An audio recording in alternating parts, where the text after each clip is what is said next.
Many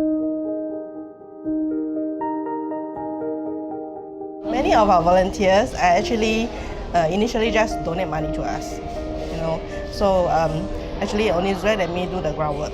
Okay, but after that they start to see the photos that we post, the videos that we post, and then they want to get involved. So we really think that it's a very good idea for our donors to actually be on the ground, to see for themselves what we are doing, and in turn they will be our biggest fundraiser as well to contribute to more costs, to good costs. So that's the reason why we wanted our volunteers to actually come with us on our trips to experience the whole journey together. There was this young lady, when I opened the patch for her, she actually did it. So that was a touching moment that she could see again. For special moments, it's actually the moment when you take off their eye patch and then you start to ask them if they can see. Most of them will actually start to smile because they can start to see again.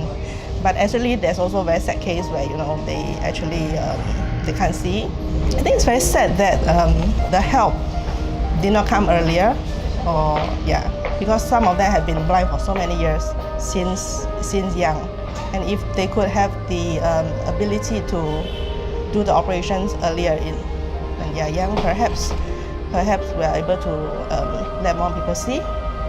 That's why we want to urge more people to actually contribute to the project so that we are able to help more people, save more lives. Giving money is easy, feeling that is different.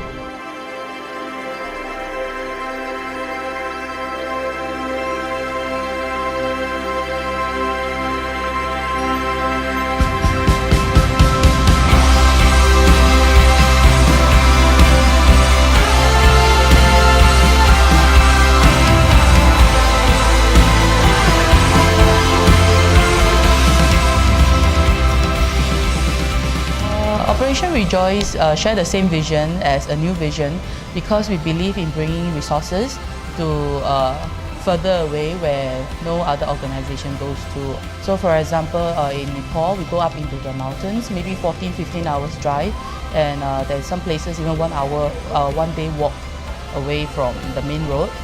So for a new vision, we understand that you also go to places that not many sponsors would like to go, and that's why OPRJ Operation Rejoice always like to sponsor the activities of a new vision.